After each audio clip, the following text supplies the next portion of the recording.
mengatakan itu adalah gerakan alam katanya, kan?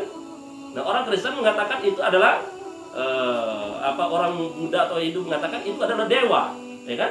Dan kita orang Islam mengatakan itu adalah Allah. Jadi nggak bisa antum, makanya orientalis itu nggak mungkin sebenarnya kalau berpikir dengan jernih. Tidak mungkin ada orang yang tidak beragama dalam hidup ini, pasti beragama.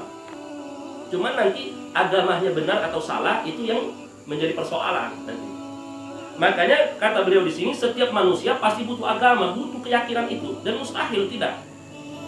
Antum berobat, antum punya sakit pala pening lah, mungkin pala pening, ya. Pertanyaan kan, kok Pak pening kasih duit? Ya, pertanyaan itu, ngapa kasih duit itu pacak menyebabkan pala pening gitu? Kan itu kan?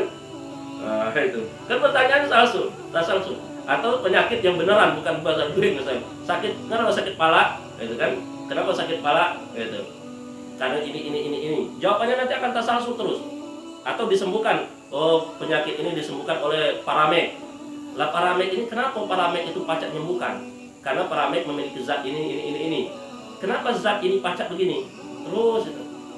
Siapa yang memunculkan? Nah, ini teman-teman, artinya makanya kata beliau, Syekh Abdullah Taras ini, tidak ada manusia yang tidak membutuhkan agama dalam hidup, pasti. Makanya sebenarnya ateis itu justru bukan cerdas. Ateis itu adalah orang bodoh, juhal, kata beliau. Bagaimana mereka tidak meyakini, padahal dalam satu sisi mereka sebenarnya meyakini juga. Mereka meyakini bahwa banyak kekuatan-kekuatan yang di luar nalar kita, dan itu tidak mungkin kalau tidak ada yang menggerakkan. Nah, jadi kita ini butuh agama. Ya, butuh agama. Nah, ternyata kemudian agama yang kita harus pilih ini agama apa? Bahkan arwaqa ulama Islam ad-din bi annahu waqfun ilahi sa'ikun li dawil uqul salima bi ikhtiyarihi ila ma fi sarfil hal wal falahi fil ma'an. Artinya sebagian ulama mengatakan bahwa agama itu adalah aturan-aturan ilahi yang hanya bisa ditangkap atau yang bisa menggerakkan akal-akal yang sehat. Jadi ada aturan-aturan ilahi yang bisa menggerakkan akal kita yang sehat. Kalau akal yang tidak sehat tidak mungkin bisa digerakkan oleh apapun, ya. Dengan kesadaran diri untuk menuju kebaikan hidup. Jadi aturan agama itu adalah aturan-aturan Tuhan, aturan-aturan yang maha kuasa, yang mengatur akal sehat, secara kesadaran untuk menuju kesuksesan atau kebaikan hidup. Jadi aturan-aturan itulah yang disebut dengan agama. Ya, aturan-aturan itulah disebut dengan agama. Makanya sekali lagi orang-orang banyak meyakini kita nggak boleh begini, nanti akan begini. Kita nggak boleh begini, akan begini. Berarti mereka meyakini bahwa hidup mereka ini ada aturan. Kenapa mereka membuat aturan? Untuk kemaslahatan. Nah, itulah agama sebenarnya. Jadi kalau kita sadar, oh kalau saya ini supaya tidak lapar, supaya tidak mati kelaparan, berarti pas lapar harus makan. Ini aturan kan? Aturan hidup namanya. Ini kan aturan. Nah, ini teman-teman, artinya orang itu butuh aturan dalam hidup untuk menuju kebahagiaan, itu butuh aturan. Makanya orang yang tidak punya aturan hidup, mereka tidak akan bahagia. Nah, makanya kedisiplinan tadi itu adalah bagian dari aturan. Coba kalau antum mengagendakan kehidupan ini dengan penuh kedisiplinan dan penuh dengan aturan yang baik tadi, akan ada kebahagiaan dan kepuasan diri di situ. Batin ini akan tenang. Makanya kalau kita perspektif umat Islam, itu tidak ada istilah umat Islam ini katik gawe itu mustahil. Apa ya pening pala ini katik gawe seharian? Mustahil. Umat Islam katik gawe dalam hidup itu mustahil. Kalau ada umat Islam mengatakan pening pala karena katik gawe hari ini, berarti dia tidak disiplin hidupnya, tidak ngerti harus ngapain. Nah, ini teman-teman ya. Jadi sekali lagi, kenapa kita butuh agama? Karena kita butuh aturan hidup yang mengatur hidup kita ini supaya mendapatkan kebaikan. Nah, sekarang aturan mana yang kita pilih, agama mana? Wa minal ma'ruf liddarisin anal adyana naw'an. Bagi orang pembelajar, kata beliau, bahwa mereka tahu bahwa agama itu ada dua macam. Aturan yang mengatur kita tadi ada dua macam. Ada namanya adyan samawiyah atau kitabiyah. Ada aturan-aturan yang berdasarkan dengan kitab ilahi. Nah, kitab ilahi, ya.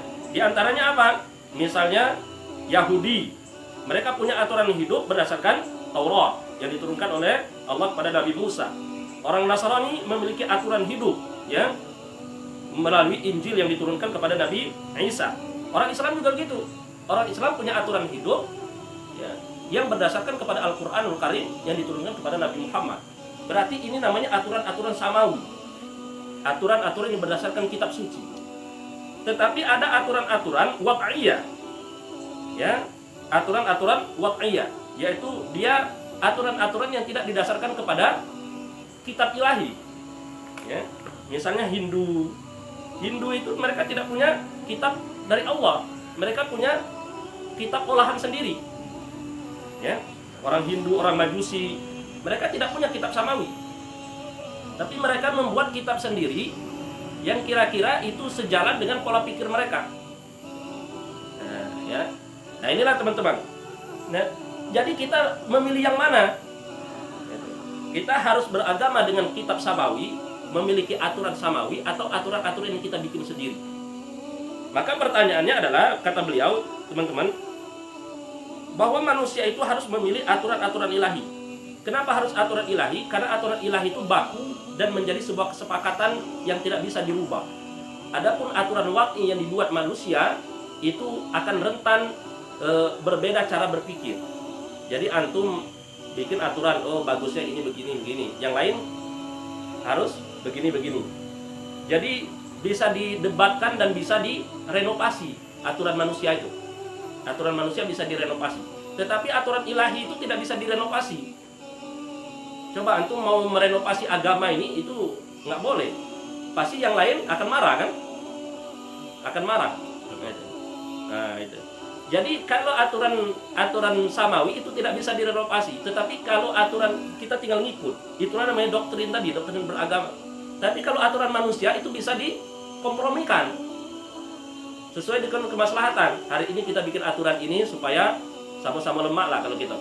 Ya besok mungkin aturan ini pacak kita rubah sesuai dengan kebutuhan kita besok. Nah ini teman-teman. Jadi maka pertanyaannya, kita butuh agama. Dan agama yang kita butuhkan adalah agama samawi. Agama yang berdasarkan kitab. Kalau bahasa sederhana, kita butuh aturan hidup. Untuk bahagia ini kita butuh aturan hidup.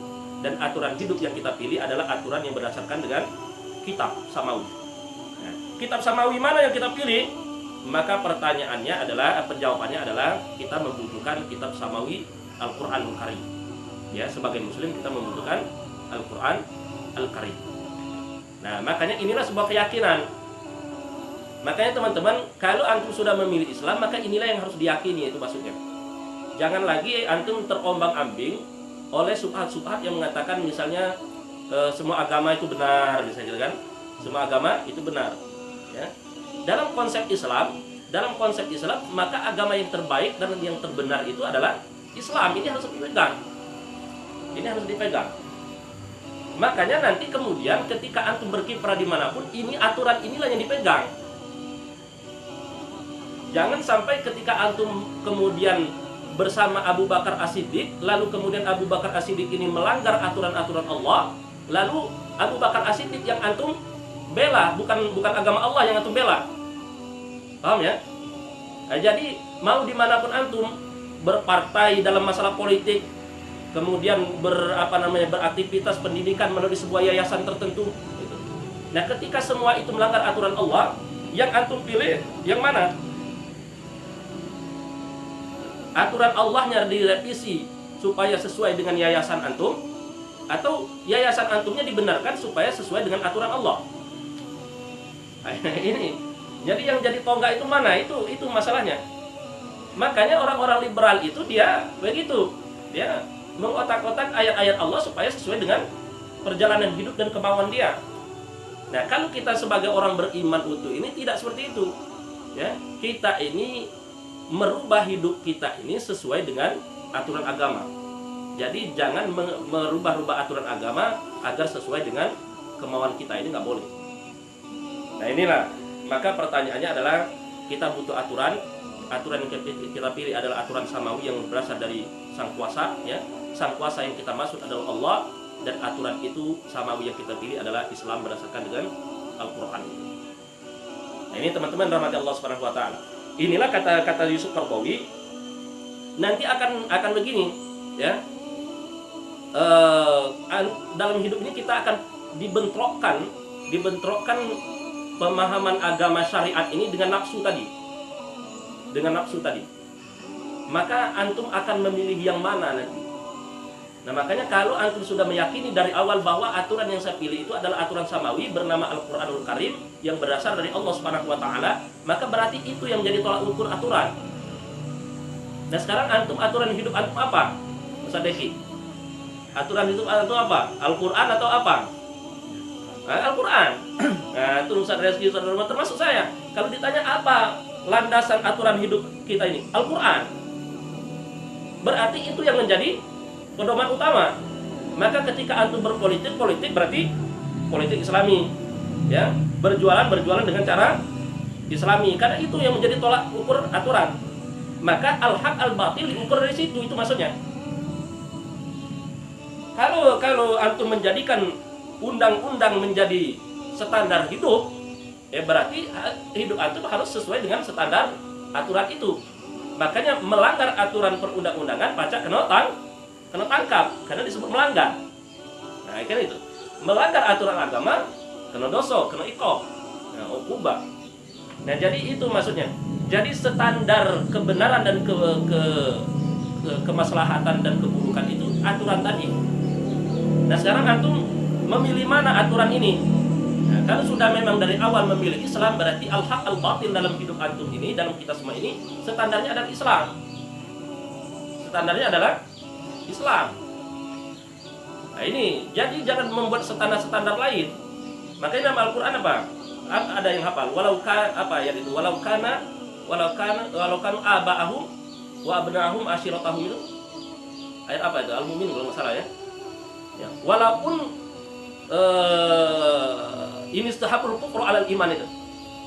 Walau kana abahum, saya agak lupa itu ya. Ada ayatnya itu, nanti dicari. Jadi ayat itu mengatakan jangan pernah kalian berpihak kepada bapak kalian, anak-anak kandung kalian, keluarga kandung kalian kalau memang mereka memilih kekufuran. Ini istahabul kufru 'alal iman. Mereka lebih mengedepankan kekufuran dibandingkan iman. Artinya jangan mentang-mentang itu bapak kita lalu kita anggap betul. Paham ya? Nah, gitu. Nah ini yang harus dirubah. Gitu. Pola pikir seperti ini. Kita ini, karena ini bapak kita dewe, emak kita dewe, anak kita dewe, maka ada kompromi sedikit lah terhadap aturan agama. Ini nggak boleh. Ya. Nah, apakah masalah nanti kita mampu menyampaikannya atau tidak mampu menyampaikannya, itu nanti dalam konsep dakwah amar ma'ruf nahi munkar, ya. Karena ini bapak, ini agak sulit untuk mengatakan bahwa ini salah. Ini berarti permasalahan di cara berdakwahnya. Tapi tetap kita meyakini bapak kita melakukan sebuah kesalahan, nggak sholat. Kalau ada bapak kandung kita nggak sholat, antum katakan benar atau salah itu? Salah. Ya gitu ya. Itu. Ada bapak kita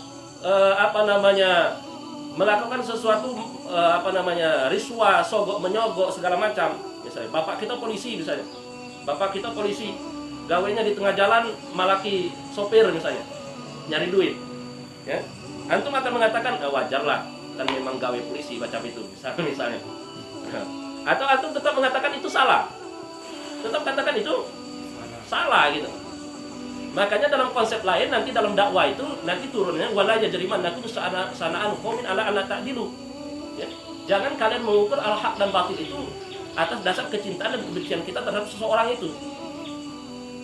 Nah, bayangkan ada orang nyakitin kita setiap hari, zolim dia ke kita setiap hari. Ya, dia zolim kepada kita setiap hari. Apakah kita akan mengatakan semua perilaku dia itu adalah buruk semua? Kan enggak. Paham ya?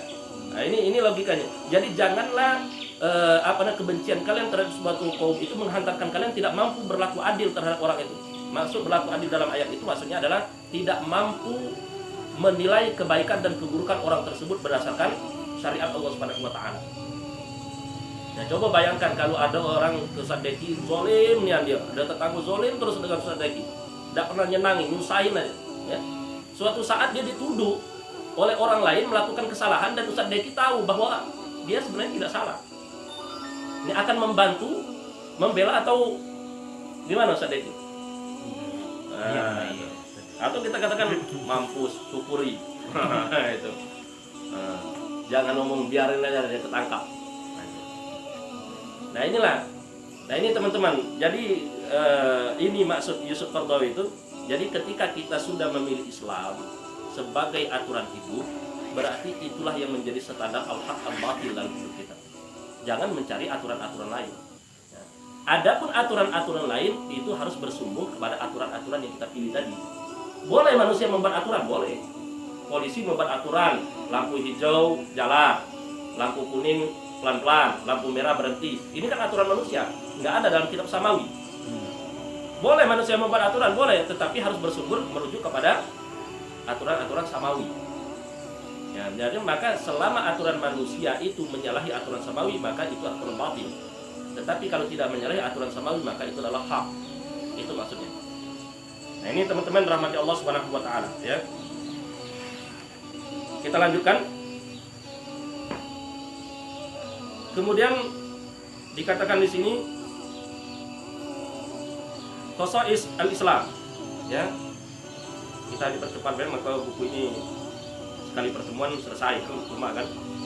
Jadi kalau ditanya lah khotam kitab belum? Khotam satu kitab gitu kan. Itu kitab Manqol ila Ma'rifatil Islam karya Yusuf Qaradawi. Nah, kata beliau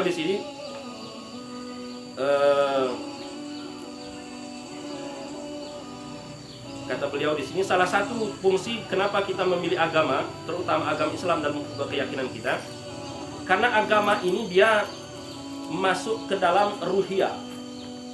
Agama ini dia mengatur ruhiyah manusia, mengatur ruhiyah. Maka pertanyaannya Ustadz, misalnya ada yang nanya kantung, banyak jemaah barat itu tanpa beragama dia maju. Tetapi banyak negara-negara yang penduduknya mayoritas Islam seperti negara-negara Arab, terutama kemudian Indonesia yang bermayoritas ini, tetapi hidupnya kacau semua. Tetapi orang-orang Eropa itu bebas, prinsipnya bebas, minum khamar bebas, tetapi negaranya maju. Ya kan gitu kan? Nah itu. Banyak nggak itu subhat macam itu? Banyak itu. Nah ini teman-teman rahmati Allah Subhanahu wa taala. Apa kata Muhammad Abduh dalam kitab Risalah Tauhid? Kata beliau begini. Wa annaha linawil insani bimasabatil aqli lil fardil insani wa annal bashara la yastaghnuna an hidayatillahi lahu bihal. Kata beliau, sebenarnya agama ini mengatur ruhiyah. Mengatur ruhiyah. Jadi pertama, konsepnya adalah orang yang tidak kaya dunia, kalau ruhiyahnya bagus, maka hidupnya pasti tenang. Pasti tenang. Ya. Tadi sebaliknya, ada orang dunianya bagus tetapi ruhiyahnya kosong, maka hidupnya tidak tenang. Tidak tenang. Dan itu terbukti di zaman sekarang. Eropa itu semaju Eropa itu, teman-teman, tetapi ketenangan batin mereka itu tidak terasa. Terutama dalam keluarga.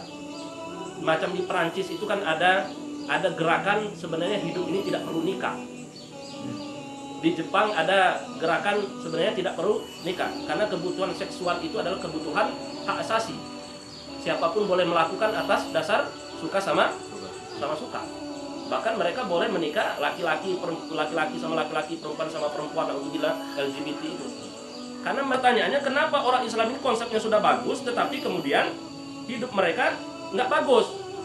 Konsepnya sudah bagus tetapi hidupnya malah nggak bagus. Kan gitu kan? Nah gitu. Maka jawabannya teman-teman, jawabannya makanya kalau kita analogikan itu, sebenarnya orang-orang yang compang-camping, rambut gondrong segala macam itu, sebenarnya itu bukan petunjuk bahwa tukang cukur nggak ada. Ya.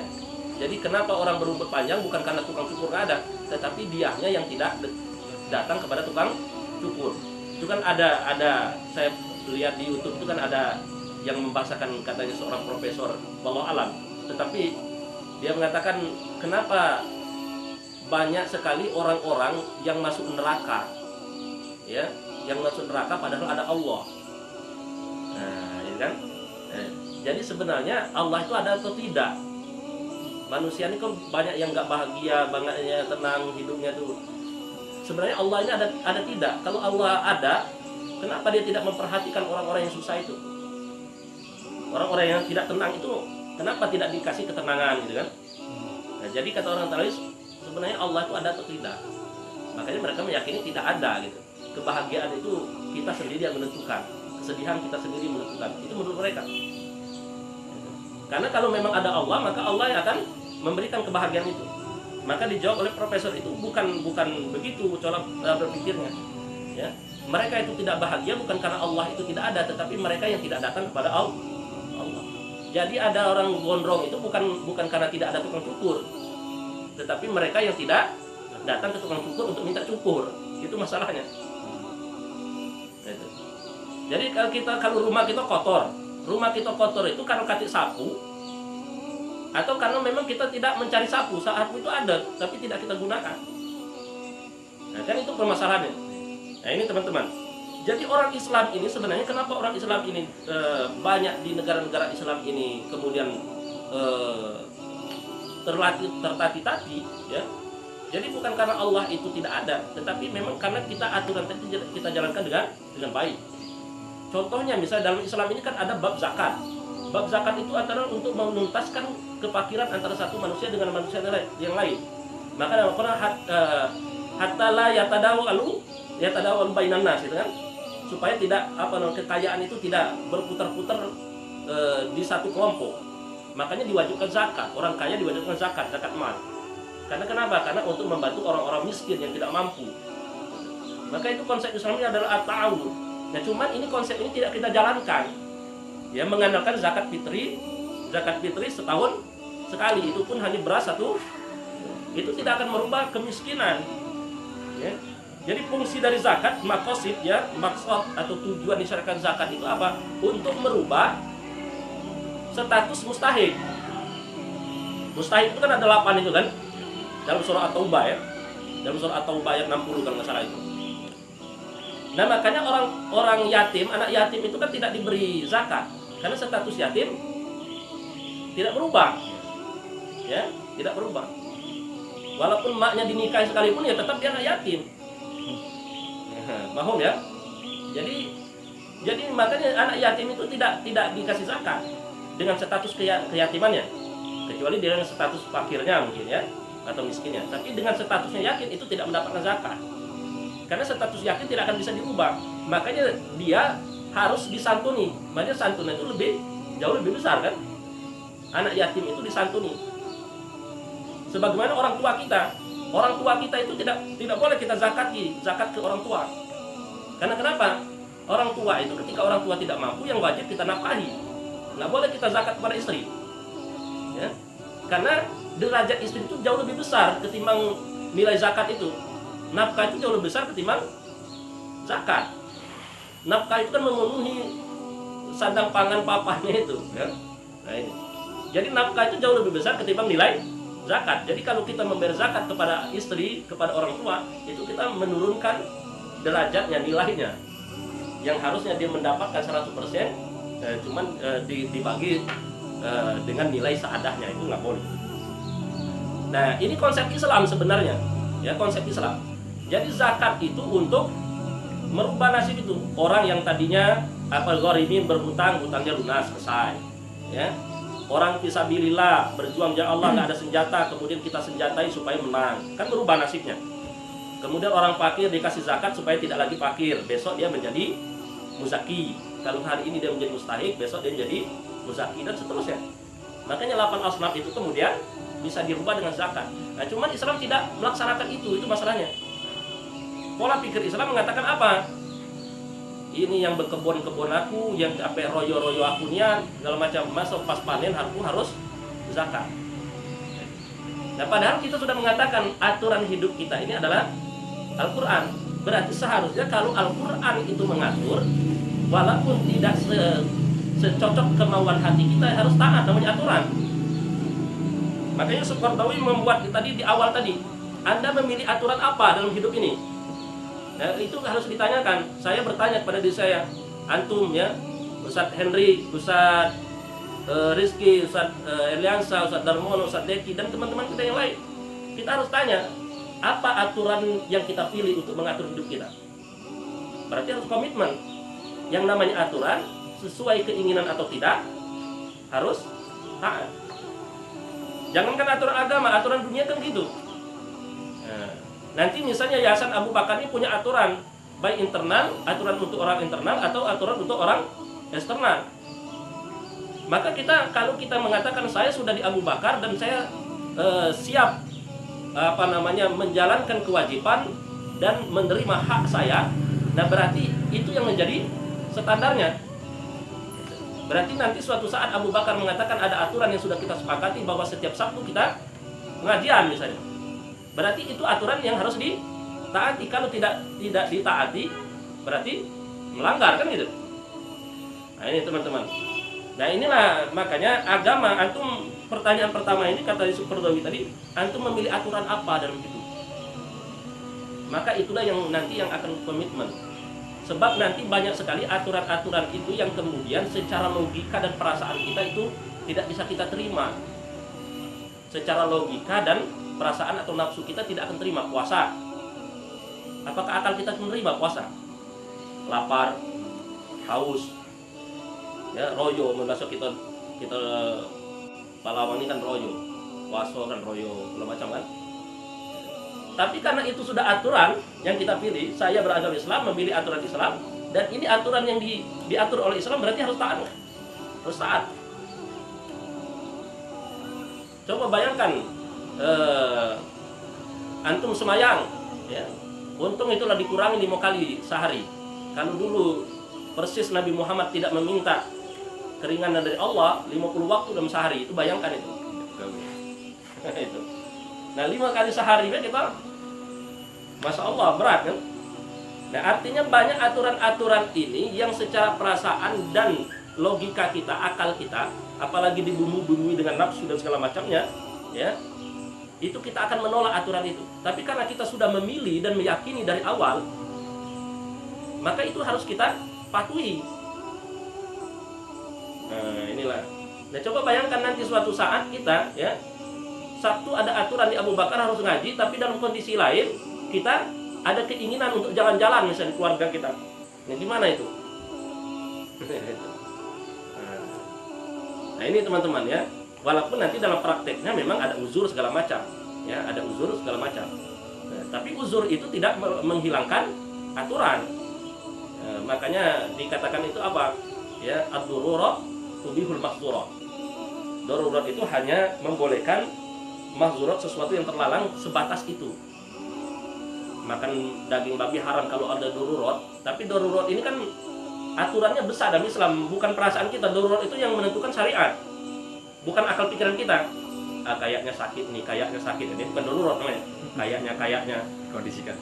Dikondisikan ini. Syariat, darurat itu adalah syariat yang menentukan ini batasan darurat atau tidak.